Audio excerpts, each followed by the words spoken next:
మమ్మల్ని మిక్కిలిగా ప్రేమించిన మా ప్రియ పరలోకపు తండ్రి, నీ ఘనమైన అత్యున్నతమైన నామానికి వందనాలు, స్తుతి స్తోత్రములు తండ్రి. గడిచిన కాలమంతయు గడిచిన దినములన్నీ మమ్మల్ని కాచి కాపాడి మా యొక్క జీవితంలో తండ్రి మరొక నూతనమైన ఈ ప్రభు దినాన్ని మాకు అనుగ్రహించినందుకు తండ్రి, ఇదిగో నీ కుమారుడు మా రక్షకుడు ప్రభు అయినటువంటి యేసు క్రీస్తు నామమున మీ కృతజ్ఞతలు చెల్లిస్తూ ఉన్నాం తండ్రి. ఎక్కడైతే ఇద్దరు ముగ్గురు కూడి నా నామమును ఏకీభవించుదురో అటు వారి మధ్య నేను ఉంటానని సెలవిచ్చిన దేవా, ఈ మధ్యాహ్న కాల సమయంలో తండ్రి మా మధ్యలో మీరున్నారని మేము నమ్ముచూ ఉన్నాము తండ్రి. ఇదిగో ఇప్పటి వరకు పాటలు పాడి నిన్ను మహింపరుచుకుని ఉన్నాము. ఇదిగో తండ్రి, పరిశుద్ధ గ్రంథంలో నుంచి నీ వాక్యాన్ని బోధిస్తూ ఉంటుండగా వినగలిగే మనస్సును, ఆ హృదయాన్ని అయా తండ్రి చెప్పవచ్చు ఉంటుండగా నన్ను నీ శిలువ సాటున మరుగుపరుచుకుని తండ్రి, మేమందరము కూడా వాక్యానుసారంగా జీవించుటకు కృప చూపించి సహాయం చేయగలరని యేసు పరిశుద్ధ నామమున ప్రార్థించి అడిగి వేడుకుంటున్నాము తండ్రి. ఆమేన్. క్రీస్తునందు ప్రేమైనటువంటి దేవుని బిడ్డలారా, మరి ఇప్పటి వరకు మనం అందరము కూడా పాటల ద్వారా తండ్రి అయినటువంటి దేవుణ్ణి మనమందరం కూడా ఆరాధించుకుంటూ ఉన్నాం. అలాగనే కొన్ని నిమిషాల పాటు దేవుని యొక్క వాక్యాన్ని మనం నేర్చుకుందాం ప్రియులారా. ఎందుకు దేవుని యొక్క వాక్యాన్ని మనం నేర్చుకోవాలి అంటే, దేవుని యొక్క వాక్యం అనేది మన పాపాలను తీసివేసేదిగా ఉంటూ ఉన్నది. దేవుని యొక్క వాక్యం అనేది మనల్ని ఈ లోకంలో ఎలాగా ప్రవర్తించాలో, ఎలా నడవాలో, ఎలా జీవించాలో అన్నది దేవుని యొక్క వాక్యం మనకు నేర్పిస్తూ ఉన్నది ప్రియులారా. అందుకనే ఆ వాక్యాన్ని గురించి మనం అందరం కూడా ఆలోచన చేద్దాం. ఈనాడు చెప్పబోయే అంశం ఏమిటంటే ప్రియులారా, ఆరాధన అంటే ఏమిటి? ఏం అంశమమ్మా? ఆరాధన అంటే ఏమిటి అని. ఆరాధన అనగా ఈనాడు అనేక మంది కూడా ఆయా సందర్భాలలో, లేకపోతే ఆయా సంఘాలలో, ఆయా చర్చిలలో మనము చూడగలుగుతూ ఉన్నాం. ఆరాధన అంటే పాటలు పాడి ప్రార్థన చేసి వాక్యము కంటే ముందు లేచేది వాళ్ళు స్తుతి లేకపోతే హల్లెలూయా హల్లెలూయా అని చెప్పేసి ఒక 20-30 నిమిషాల పాటు వాళ్ళు గోల చేసేవారిగా ఉంటూ ఉన్నారు. అలా మాట్లాడుతూ దాన్ని ఏమంటూ ఉన్నారంటే, మేము ఆరాధన చేస్తూ ఉన్నాము, దేవుణ్ణి ఆరాధిస్తూ ఉన్నాము అన్నటువంటి విషయాన్ని వారు ఈనాడు ఉన్నటువంటి అనేక చర్చిలలో మనము చూస్తూ ఉన్నాం. కానీ ప్రాముఖ్యమైనటువంటి గ్రంథం ఏం సెలవిస్తూ ఉన్నది? ఆరాధన దేవునికి మానవులుగా ఉన్నటువంటి మనము ఎలా చేయాలని దేవుడు కోరుకుంటూ ఉన్నాడు, ఎలా ఆరాధిస్తే దేవుడు సంతోషించుతాడు, ఆయన గణపరిచే విధానం ఏ విధంగా ఉన్నది అన్నటువంటి విషయాన్ని మనము చూడబోతూ ఉన్నాం ప్రియులు. చూడండి, నాతో పాటు ఆనాడు ఉన్నటువంటి యూదులు కూడా మోసే ఇచ్చినటువంటి ఆ ధర్మశాస్త్రం ప్రకారము కాక, ధర్మశాస్త్రంలో దేవుడు ఒక విశ్రాంతి దినాన్ని ఇచ్చాడు. ఆ విశ్రాంతి దినాన సమాజముగా కూడి దేవుడిచ్చినటువంటి 10 ఆజ్ఞలు కలిగినటువంటి 2 పలకలను తీసుకొని వారు వేరే ఏ ఒక్క పనికి పోకుండా దేవుని పట్ల దేవునికి విధేయత కలిగి ఆ రోజంతా ఇశ్రాయేలు ప్రజలు ఏం చేయాలంటే దేవుని యొక్క సన్నిధానంలో ఉండి ఆయన వాక్యాన్ని నేర్చుకునేవారిగా ఉంటూ ఉన్నారు. అందుకే చూడండి, క్రొత్త నిబంధనకు వచ్చేసరికి ఆరాధన అంతా మారిపోయినది ప్రియులారా. ఎలా ఆరాధన మారిపోయిందంటే చూడండి ఒకసారి, మత్తయి సువార్త 15వ అధ్యాయము 9వ వచనాన్ని చదువుకుందాం. మత్తయి సువార్త, అమ్మా ఇల్లు వాకిలేమ్మా, ఈ వాకి మత్తయి సువార్త 15వ అధ్యాయము 9వ వచనాన్ని మనము చదువుకుందాం. ఒకసారి చూడండి ప్రియులారా. మత్తయి సువార్త 15వ అధ్యాయము 9వ వచనాన్ని చదువుకుందాం. ఈ ప్రజలు తమ పెదవులతో నన్ను గణపరచుదురు కానీ, చూడండి అక్కడ అంటూ ఉన్నాడు ప్రభు అయినటువంటి యేసుక్రీస్తు వారు, ఈ ప్రజలు తమ పెదవులతో నన్ను గణపరచుదురు కానీ వారి హృదయము నాకు దూరముగా ఉన్నది. మనుషులు కల్పించిన పద్ధతులు దైవోపదేశములని బోధించుచు వారు నన్ను వ్యర్థముగా ఆరాధించుచున్నారు అని యెషయా మిమ్మును గూర్చి ప్రవచించిన మాట సరే. ఎవరు ప్రవచించారంట? ప్రవక్త అయినటువంటి యెషయా కాలంలో ఉన్నటువంటి ఇశ్రాయేలు ప్రజల గురించి, యూదుల గురించి ఆనాడు ఉన్నటువంటి దేవుని ప్రవక్తగా పిలువబడుతున్నటువంటి ఈ యెషయా యూదులతో అంటూ ఉన్నాడు, మీరు వినటానికైతే విందురు కానీ మీరు గ్రహింపరు అనే మాట యెషయా గ్రంథంలో మనము చూడగలం. మీరు దేవుని యొక్క సత్యాలని, ఆయన చేసినటువంటి అద్భుతాలని, సూచక్రియలని మీ కనులారా మీరు ఎర్ర సముద్రంలో మీరు చూశారు. ఇవన్నీ కూడా చూడనట్టుగా మీరు దేవుణ్ణి ఆరాధించలేకపోతూ ఉన్నారని ఎవరున్నారంటే క్రీస్తుకు పూర్వం 730 సంవత్సరంలో జీవించినటువంటి ఒక ప్రవక్త, యెషయా ప్రవక్త పలికినాడు. ప్రియుల, ఆ మాటలు ఎవరు పలుకుతూ ఉన్నారంట?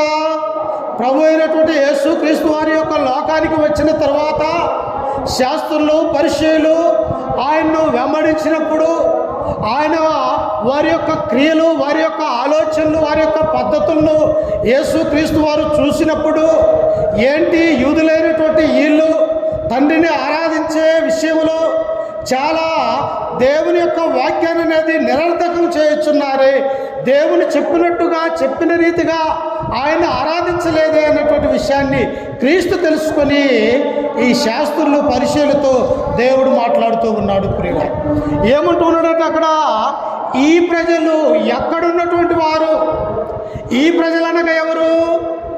ఇశ్రాయేలు యొక్క ప్రజలు, 12 గోత్రాల నుంచి ఎవరైతే ఉన్నారో ఆ ప్రజల గురించి మాట్లాడుతూ ఉన్నాడు యేసుక్రీస్తు వారు. అందుకని యేసుక్రీస్తు అంటూ ఈ ప్రజలు తమ పెదవులతో నన్ను ఘనపరుచుదురు కానీ వారి హృదయం ఎలా ఉన్నదంట? దూరముగా ఉన్నది. ప్రియులారా, మనిషి మాత్రమే మనము దేవుని యొక్క సన్నిధానంలో ఉంటాం, కానీ మన ఆలోచన, మన హృదయ తలంపు, మన యొక్క మనసు ఎక్కడ ఉంటుందంటే ఎక్కడో బయట విషయాలను మనం ఆలోచించే వారిగా మనం ఉంటూ ఉన్నాం. కానీ ఈ మనసును, హృదయాన్ని గ్రహించినటువంటి ఆ దేవుడు మాట్లాడుతూ ఉన్నాడు, ఓ శాస్త్రులారా, పరిచయులారా, మోసే ద్వారా దేవుడిచ్చినటువంటి ఆ ధర్మశాస్త్ర ప్రకారము మీరు దేవుణ్ణి ఆరాధించటం లేదు, అందులో ఉన్నటువంటి ప్రాముఖ్యమైనటువంటి ఆ 10 ఆజ్ఞలు కూడా మీరు అనుసరించట్లేదు, కానీ ఈ భౌతిక సంబంధమైనటువంటి విషయాల మీద మీరు దృష్టి పొంది దేవుణ్ణి ఎలా ఆరాధిస్తూ ఉన్నారంటే వ్యర్థమైనటువంటి ఆరాధన, ఆ కార్యక్రమాన్ని చేస్తూ ఉన్నారు. ప్రియుల, ఈనాడు కూడా మనము దేవుని గురించినటువంటి ఆ భయము, భక్తి మనము కూడా కలిగి ఉన్నట్టు ఉంటాము, కానీ ఎలా ఆరాధించాలో తెలియనటువంటి వారిగా మనము కూడా నేటి క్రైస్తవులుగా అనేక మంది ఉంటూ ఉన్నారు. ప్రియుల, అందుకే క్రీస్తు వారు ఇంకా ఏమంటూ ఉన్నాడంటే చూడండి, వారి హృదయము నాకు దూరముగా ఉన్నదంట. ఎలాగంట?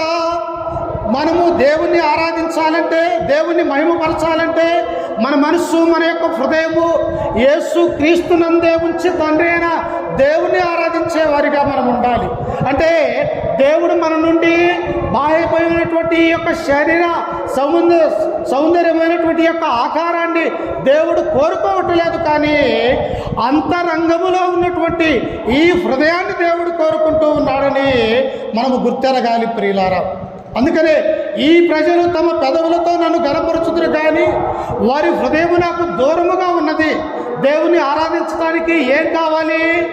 మన హృదయము, మన యొక్క మనస్సు దేవుని యొక్క సన్నిధిలో మనము దేవుని ఆరాధించేవారిగా, హృదయానుసారంగా ఆరాధించేవారిగా మనం ఉండాలని దేవుడు కోరుకుంటూ ఉన్నాడు. ప్రియుల, అందుకే ఆయన ఏమంటూ ఉన్నాడు చూడండి, మనుషులు కల్పించిన పద్ధతులు దైవోపదేశములని బోధించుచు వారు నన్ను వ్యర్థముగా ఆరాధించుచున్నారు. ఏంటి మనిషి యొక్క కట్టడాలు? ఇదిగో ఇది అమావాస్య రోజున మనము దేవుని యొక్క మందిరానికి వెళ్ళకూడదు అనుకుంటాం. ఇది శనివారము మనం ఏ పని చేయకూడదు అని మనం అనుకుంటూ ఉన్నాం. ఇది వారాలలో లెక్క పెట్టుకుంటే ఇది మంగళవారము, ఈరోజు చేసినటువంటి పని మరలా చేయవలసినటువంటి అవసరం ఉంటుందని చెప్పేసి ఈ యూదులలో ఉన్నటువంటి 2 తెగల వారు ఏం చేశారంటే విభజించిపోయేశారు. ప్రియులారా, ఇదిగో ఈ వారం ఇది చేయాలి, ఈ వారం ఇది చేయాలి, ఈ వారం ఇది చేయకూడదు ఇలా చేయకూడదు అని చెప్పేసి మనుషులు వారంతటికే వారేం చేశారంటే ఒక పద్ధతులుగా అది ఒక ఆజ్ఞలుగా వారి మీద ఇశ్రాయేలు ప్రజల మీద రుద్దేవారిగా ఉంటూ ఉన్నారు ప్రియులారా.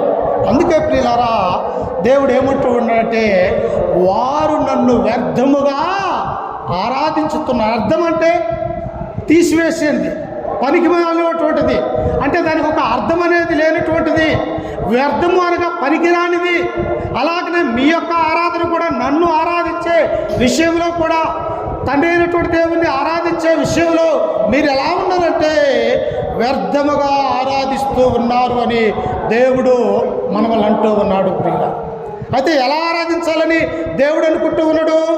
హృదయానుసారంగా మన మనస్సు, మన యొక్క హృదయము దేవుని యొక్క సన్నిధిలో ఆయన నామాన్ని మనము గర్వపరుస్తూ ఆయన్ను ఆరాధించాలని తండ్రి యొక్క సంకల్పమైనట్టుగా మనము చూడగలుగుతూ ఉన్నాం. అందుకనే మనుషులు ఎలా ఆరాధిస్తూ ఉన్నారంటే వ్యర్థమైనటువంటి ఆరాధన చేసేవారిగా ఉంటూ ఉన్నారు. అందుకనే చూడండి ఈ సమయంలో ఎలాగంటే యోహాను రాసినటువంటి 2వ పత్రిక 9వ అధ్యాయము 10వ వచనం మనం చదువుకుంటే, యోహాను రాసినటువంటి 2వ పత్రిక 1వ అధ్యాయం ఉంటుంది, 9, 10 వచనాలు మనం చదువుకుందాం ప్రియులారా. 9, 10 క్రీస్తు బోధయందు నిలిచి ఉండక దాన్ని విడిచిపెట్టు ప్రతివాడును దేవుణ్ణి అంగీకరింపని వాడు. ఎవరి బోధయందు నిలిచి ఉండాలి? మనుషులు కల్పించినటువంటి పద్ధతులను, లేకపోతే పండుగలు, అమావాస్య దినాలు, ఇలాంటి ఆచరణలు లేవు అని తన యొక్క గ్రంథం మనకు సెలవిస్తూ ఉన్నది. రోజులన్నీ కూడా దేవుడు ఆశీర్వదించినటువంటివే. ఏ రోజు ఏం జరగాలో, ఏ గంట ఏ నిమిషము ఎలా ఉండాలో అనాది సంకల్పంలోనే దేవుడు నిర్ణయించాడు. అందుకని ఇక్కడ యోహాను కూడా అంటూ ఉన్నాడు, ఏమంటూ ఉన్నాడంటే క్రీస్తు బోధయందు నిలిచి ఉండక దానిని విడిచిపెట్టువాడు ఏం చేస్తూ ఉన్నాడంటే దేవుణ్ణి వ్యర్థముగా ఆరాధిస్తూ ఉన్నారు ప్రియులారా. ఎవరంట? మనము నిజమైనటువంటి భక్తులమైతే, మనము నిజమైనటువంటి క్రైస్తవులైతే మొదటిగా క్రీస్తు యొద్దకు వచ్చేవారిగా మనం ఉండాలి ప్రియులారా. క్రీస్తు యొక్క మాటలు వినేవారిగా ఉండాలి. ఆయన యొక్క వాక్యాన్ని హృదయానుసారంగా గాయకునేవారిగా ఉండాలి. అందుకని ఇక్కడ క్రీస్తు శిష్యుడైనటువంటి యోహాను గారు మనకు సెలవిస్తూ ఉన్నాడు, క్రీస్తు బోధయందు నిలిచి ఉండక, చూడండి, దాన్ని విడిచిపెట్టు ప్రతివాడును దేవుణ్ణి అంగీకరింపని వాడు, ఆ బోధయందు నిలిచి ఉండేవాడు తండ్రిని కుమారుణ్ణి అంగీకరించువాడై ఉన్నాడు. ఒకవేళ మనం సరైనటువంటి బోధ కలిగి ఉన్నట్టయితే, మనము సరైనటువంటి ఆరాధన దేవునికి చేయాలంటే కుమారుడు ఎవరో తెలుసుకోవాలి, తండ్రి ఎవరో మనకు తెలిసి ఉండాలి. కుమారుని ద్వారా తండ్రి అయినటువంటి దేవునికి మనము ఆరాధన చేసేవారిగా ఉండాలి ప్రియులారా. అందుకనే ఈనాడు అనేక మంది క్రైస్తవులుగా ఉన్నటువంటి మనమందరము కూడా, క్రీస్తుని ధరించుకున్నటువంటి మనమందరము కూడా దేవుని యొక్క విషయంలో, దేవుణ్ణి ఆరాధించే విషయంలో మనకు అర్థం కానిటువంటి వారిగా మనమందరము కూడా ఉంటూ ఉన్నాం ప్రియులారా. అందుకనే వ్యర్థమైనటువంటి ఆరాధన మనము చేయకూడదు. ఏం చేయకూడదంట? వ్యర్థమైనటువంటి ఆరాధన దేవుని యొక్క సన్నిధానానికి వచ్చి మనము చేయకూడదు అని దేవుడు మనకు సెలవిస్తూ ఉన్నాడు ప్రియులారా. అందుకనే 10వ వచనంలో చదువుకుంటే చూడండి, ఎవడైనను ఈ బోధలు తేక మీ యొద్దకు వచ్చిన యెడల వాణ్ణి మీ ఇంట చేర్చుకొనవద్దు, శుభమని వానితో చెప్పవద్దు. శుభమని వానితో చెప్పువాడు వాని దుష్ట క్రియలలో పాలువాడగును. ఎవడైతే కుమారుణ్ణి, దేవుణ్ణి, తండ్రి అయినటువంటి దేవుణ్ణి గుర్తెరగలేని వాడు ఉంటాడో, ఆరాధన ఎలాగా చేయాలని తెలియనటువంటి వాడు ఉంటాడో, అట్టి సేవకుడు మన ఇంటికి వచ్చినప్పుడు వానికి శుభమని చెప్పవద్దు, వానిని నీ ఇంటిలోనికి కూడా ఆహ్వానించవద్దని తన యొక్క వాక్యం మనకు సెలవిస్తూ ఉన్నది. అంటే బోధ విషయంలో దేవుడు ఆజ్ఞల విషయంలో ఎలా ఉంటాడో ఇక్కడ మనకు అర్థమవుతూ ఉన్నది. దేవుడు ఒక ఆజ్ఞ ఇచ్చినంటే ఆ ఆజ్ఞ ప్రకారము ప్రతి ఒక్క క్రైస్తవుడు విధేయత కలిగే గాయకుని వాటి ప్రకారము జీవించాలని దేవుని యొక్క చిత్తమై ఉంటూ ఉన్నది ప్రియులారా. ఎందుకు? ఆజ్ఞ అతిక్రమమే పాపము పరిపక్వమై మరణానికి అంటూ ఉన్నది ప్రియులారా. కాబట్టి దేవుడు చెప్పని విధంగా మనము ఆరాధన చేసినట్టయితే మన యొక్క ఆత్మ, మన యొక్క హృదయము ఆ నిత్యరాజ్యంలోనికి వెళ్ళదు అన్నటువంటి విషయాన్ని ఇక్కడ మనము తెలుసుకోవాలి. కాబట్టి వ్యర్థమైనటువంటి ఆరాధన మనము చేయకూడదు. ఇంకా చూసినట్టయితే మనము చూడండి ఒకసారి ప్రకటన గ్రంథము 2వ అధ్యాయము, ప్రకటన గ్రంథము 22వ అధ్యాయము 8 నుంచి చదువుకుందాం. ప్రకటన గ్రంథము 22వ అధ్యాయం 8 నుంచి చదువుకుందాం. యోహానును నేను ఈ సంగతులను వినినవాడను, చూచినవాడను. నేను విని చూచినప్పుడు వాటిని నాకు చూపుచున్న దూత పాదముల ఎదుట నమస్కారము చేయుటకు సాగిలపడగా అతడు, వద్దు సుమి, నేను నీతోనూ ప్రవక్తలైన నీ సహోదరులతోనూ ఈ గ్రంథమందున్న వాక్యములను గైకొని వారితోనూ సహా దాసుడును దేవునికే నమస్కారము చేయనని చెప్పెను. ఏం చేయాలంట? మానవుడికి పూజించకూడదు ప్రియులారా. ఎవరికెవరికి? ఒక మానవుడు మరొక మానవుడి యొక్క పాదాలు పట్టుకోకూడదు. ఒక మానవుడు మరొక మానవుడు ఉన్నతమైన వాడు దేవుడని అతన్ని వ్యక్తిగతంగా పూజించేవారిగా మనం ఉండకూడదు ప్రియులారా. ఇక్కడ యోహాను ఏమంటూ ఉన్నాడు? యోహానును నేను ఈ సంగతులు వినినవాడను, చూచినవాడను. నేను విని చూచినప్పుడు వాటిని నాకు చూపుచున్న దూత పాదం లేదట నేను నమస్కారము చేయదంటే దూత పాదాలు పట్టుకోబోతూ ఉన్నాడు ప్రియులారా. ఎవరి పాదాలు? దూత పాదాలు. అంటే దేవదూతలకు కూడా మనము ఆరాధించకూడదు, దేవదూతలను కూడా మనం ఏం చేయకూడదు? పూజించకూడదు ప్రియులారా. ఎవరిని పూజించాలంటే దేవునికే నమస్కారము చేయాలి. చూసారా? మనమందరము కూడా దేవునికి నమస్కారం చేయాలి ప్రియులారా. దేవుని గణపరచాలి. దేవుని ఆలోచనల ప్రకారము మనము జీవించే వారిగా ఉండాలని దేవుడు మనకు ఇక్కడ కోరుకుంటూ ఉన్నాడు ప్రియులారా. అదే చూడండి, లూకా సువార్త 4వ అధ్యాయం 8వ వచనంలో ఒకసారి మనం చదువుకుందాం. లూకా సువార్త 4వ అధ్యాయము 8వ వచనం, 4:8.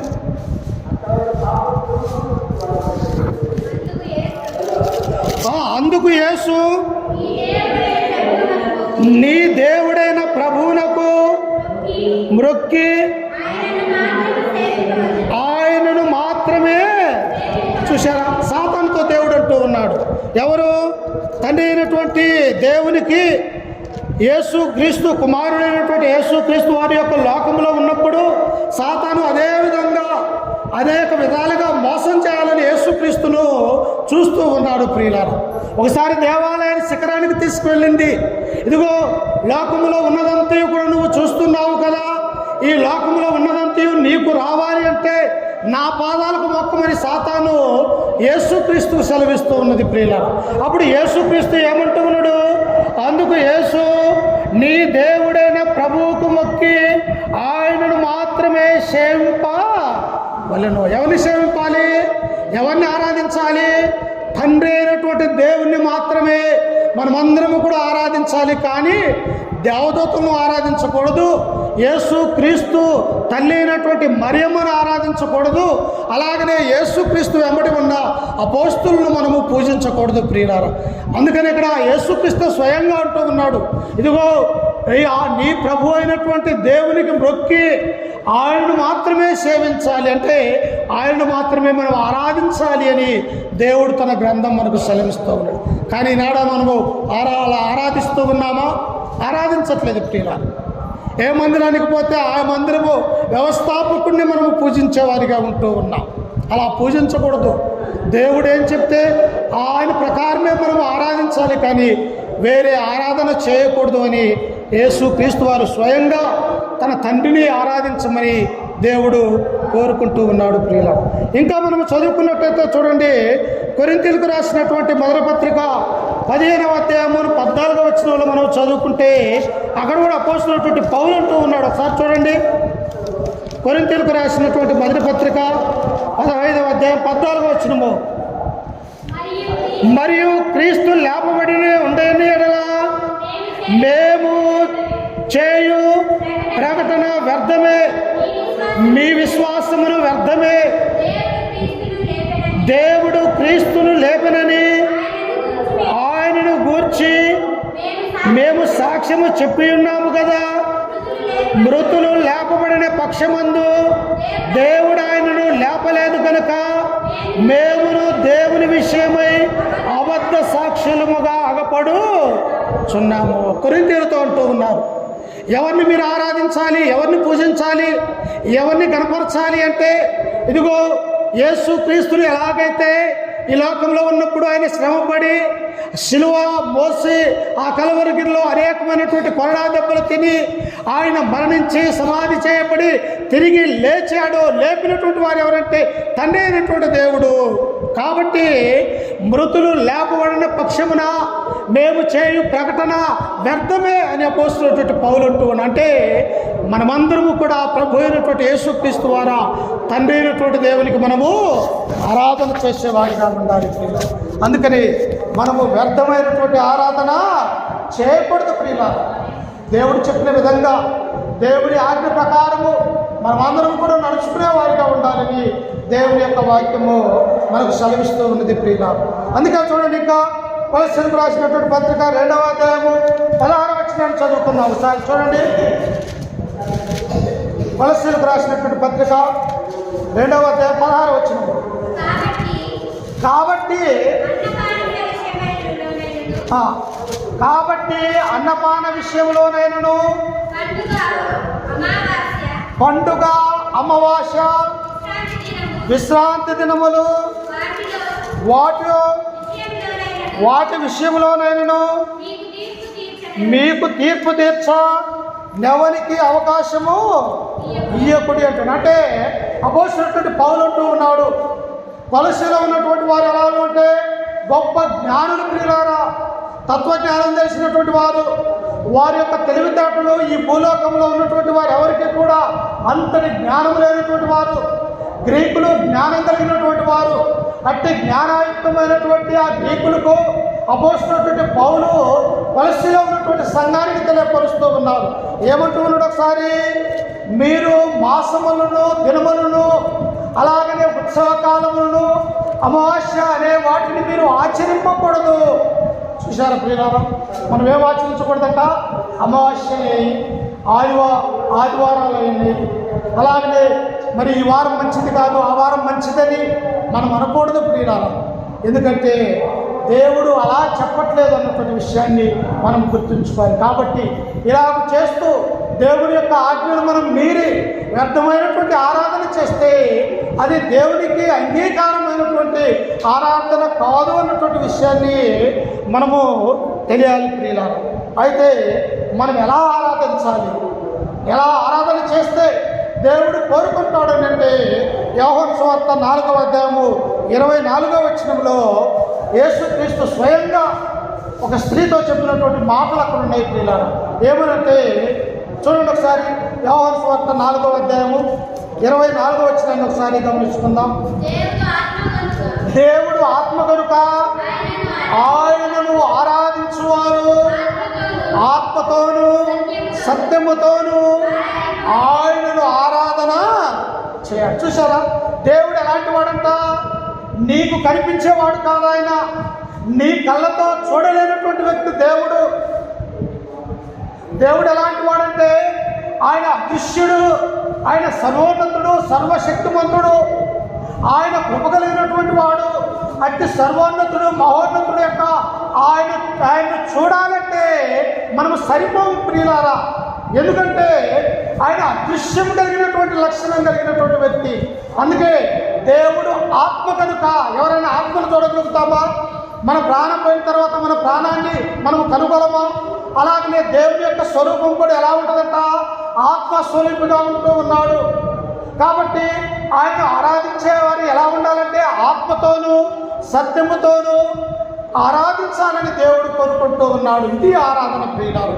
ఈనాడు అలాంటి ఆరాధన చేయక ఏదో గట్టిగా చప్పట్లు కొడితే అది ఆరాధన అనుకుంటూ ఉన్నారు, లేకపోతే గట్టిగా కేకలు వేస్తే అది ఆరాధన అనుకుంటూ ఉన్నారు.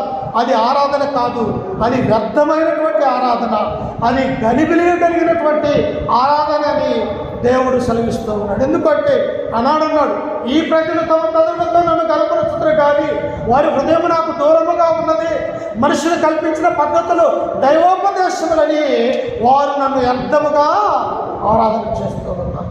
అలాంటి ఆరాధన మనము చేయకూడదు ప్రియుల. దేవుడు చెప్పిన రీతిగా, దేవుడు ఆజ్ఞ ప్రకారము, ఆయన మాట ప్రకారము, గ్రంథ ప్రకారము మనం దేవుణ్ణి ఆరాధించేవారిగా ఉంటూ ఉన్నాం. ఈ సమరస్తుని కూడా అడుగుతుంది, అయ్యా మా పూర్వీకులు ఇశ్రాయేల్లో ఉన్నటువంటి యొక్క షోమ్రోనునే ఈ పట్టణంలో మా పెద్దలు దేవుణ్ణి ఆరాధన చేశారు. మా యాకోబు కానీ, అబ్రహాము కానీ, ఇస్సాకు కానీ, అలాగే యేషేము ఇలాంటి వారందరూ కూడా ఈ షోమ్రోను పట్టణంలో దేవుణ్ణి ఆరాధించారయ్యా ఈ పర్వతాల మీద ఉన్నప్పుడు. అమ్మా, ఒక కాలము వచ్చుచున్నది, అప్పుడు ఈ పర్వతంలో నేను ఇక్కడేను తండ్రిని మీరు ఆరాధించరు. ఆరాధించే స్థలము వేరే చోట ఉన్నది. ఏంటి ఆ స్థలం అంటే నీ యొక్క హృదయానుసారంగా ఆరాధించాలి. అంటే మన యొక్క హృదయమే మందిరముగా ఉంటుంది. ఈ మందిరంలో దేవుని యొక్క వాక్యాన్ని కలిగి ఉండాలి. ఈ మందిరంలో దేవునికి చోటు ఇవ్వాలి. ఈ మందిరం, హృదయం అనే మందిరంలో దేవుని ద్వారా తండ్రి అయినటువంటి దేవునికి ఈ హృదయానుసారంగా తండ్రిని ఆరాధించాలని దేవుడు కోరుకుంటూ ఉన్నాడు. అందుకని ఎలా ఆరాధించాలంటే ఆత్మతోనూ సత్యముతోనూ ఆరాధన చేయాలి. అందుకనే అపోస్తలులు కూడా వెళ్ళిన చోటల్లా దేవుని యొక్క వాక్యాన్ని ప్రకటించారు, కానీ ఎక్కడ గలిబిలి కలిగినటువంటి మాటలు వాళ్ళు చేయలేదు. పిల్లారా, అపోస్తలున్నటువంటి పౌలు కానీ, పేతురు కానీ, యాకోబు కానీ, యోహాను కానీ 12 మంది శిష్యులందరూ కూడా ఏ ప్రదేశాలకి, ఆయా ప్రాంతాలు, ఆయా పట్టణాలు వెళ్ళినప్పటికీ ప్రియులారా వాళ్ళు ప్రార్థన చేయటము, వాక్యాన్ని బోధించటము, మారుమనస్సు కలిగినటువంటి వారికి బాప్తిస్మం ఇవ్వటము, సంఘంలో చేర్చబడటము. అంటే ఇది ఒక క్రమము, దేవుని యొక్క క్రమం ఇది.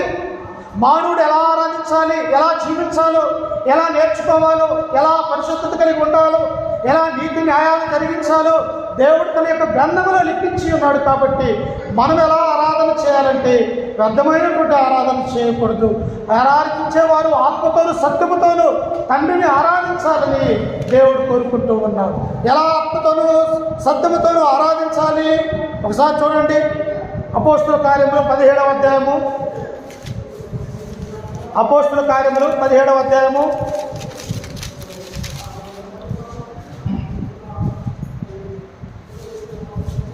24వ వచనం చదువుకుందాం.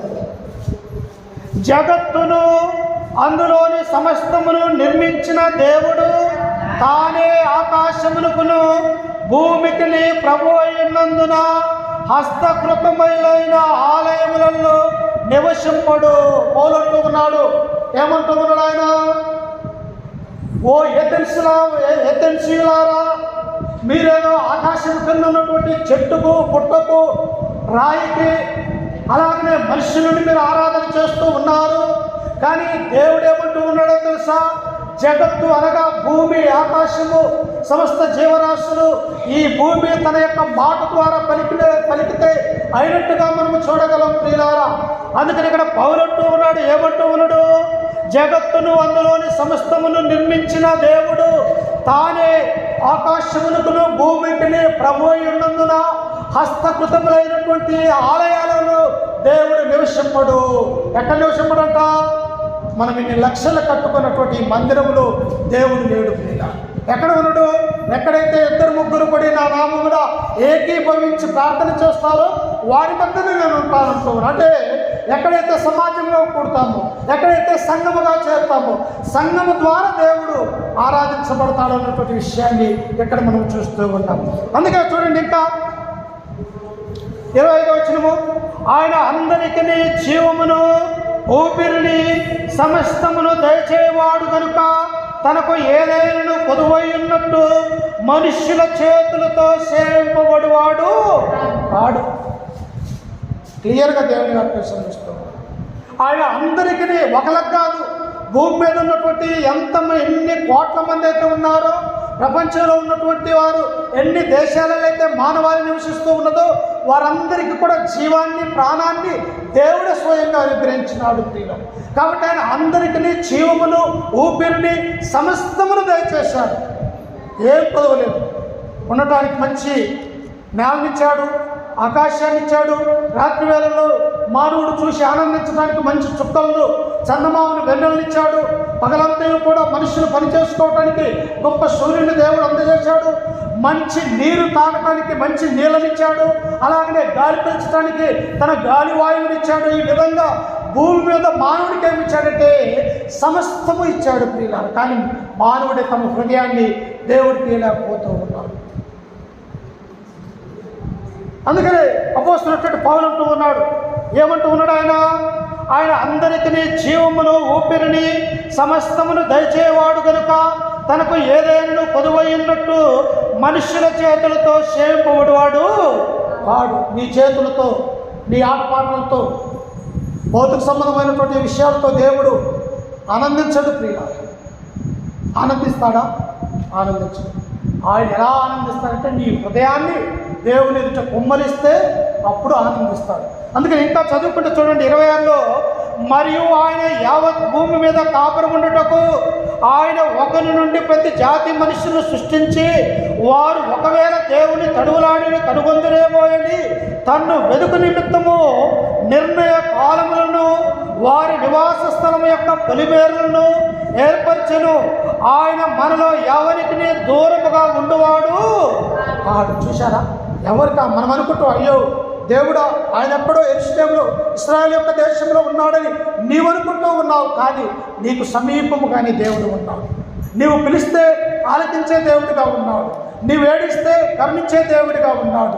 నీవు బాధలలో, వేదనలలో ఆయనకు మొరపెడితే ఆయన ప్రత్యుత్తరం ఇచ్చేవాడిగా మన దేవుడు ఉంటూ ఉన్నాడు. అందుకని యావత్ భూమి మీద కాపురం ఉండటకు ఆయన ఒక జాతి నుండి, ఒక మనిషి నుండి యావది జాతులు ఏర్పరచుకున్నాడు. ఎవరో ఒక మనిషి? ఆదాము నుంచి. ఈ భూమి మీద బ్రతుకుతున్న ప్రతి మానవుడు కూడా ఆదాము నుండి వచ్చినటువంటి మనిషిడే అన్నటువంటి విషయాన్ని మనం గుర్తెరగాలి. కాబట్టి ఆరాధించే విషయంలో మనుషుల చేతులతోటి దేవుడు సేవింపబడి వాడు కాడు అని తన గ్రంథం మనకు సెలవిస్తూ ఉన్నది. కాబట్టి ఎలా ఆరాధన చేయాలంటే దేవుణ్ణి ఆత్మతోనూ సత్యముతోనూ దేవుణ్ణి ఆరాధించాలి. ఇలా ఆరాధన చేస్తే మనం ఇద్దరమైనా కావచ్చు, 10 మందిమైనా కావచ్చు, ఎంతమంది అయినా కూడా సంఘానికి ఒక క్రమం ఉంది. ఆ క్రమం ప్రకారము దేవుణ్ణి ఆరాధించాలని దేవుడు కోరుకుంటూ, కాబట్టి మనమందరము కూడా సత్య సంబంధమైనటువంటి తండ్రి అయినటువంటి దేవుని, ప్రభు అయినటువంటి యేసు క్రీస్తు ద్వారా మనమందరం కూడా ఆత్మతోనూ సత్యంతోనూ దేవుణ్ణి ఆరాధించాలి. అందుకనే అపోస్తలుడైనటువంటి పౌలు అంటాడు, కొరింథీయులకు రాసినటువంటి 13-14 అధ్యాయం ఉంటుంది, నేను ఆత్మతో ప్రార్థన చేతును, మనస్సుతోటూ ప్రార్థన చేస్తున్నాను. అంటే ఆత్మతో మూలగాని, ఆత్మతో ప్రార్థన చేయాలని దేవుడు సులభిస్తున్నాడు. కాబట్టి మనమందరం కూడా సత్య సంబంధమైనటువంటి దేవుణ్ణి ఆరాధించుకుంటూ ఈ లోకంలో ఉన్నటువంటి సాతాను యొక్క ఆలోచన ప్రకారము మనం ఆరాధన, వ్యర్థమైనటువంటి ఆరాధన చేయక దేవునికి ఇష్టమైనటువంటి మనుషులుగా, క్రైస్తవులుగా, ఆయన బిడ్డలుగా ఈ లోకంలో జీవించాలని చెప్పేసి ఈ వాక్యం ద్వారా మిమ్మల్ని హెచ్చరిస్తూ, ఈ మాట నన్ను కూడా హెచ్చరిక చేసుకుంటూ ఒక్కొక్కతో మీ అందరికీ మన రక్షకుడు ప్రభు అయిన యేసు క్రీస్తు నామమున వందనాలు తెలియజేస్తూ ఈ వాక్యాన్ని ముగించుకుంటూ ఉన్నాను. ప్రార్థన చేసుకుని ఆ తదుపరి ఆరాధన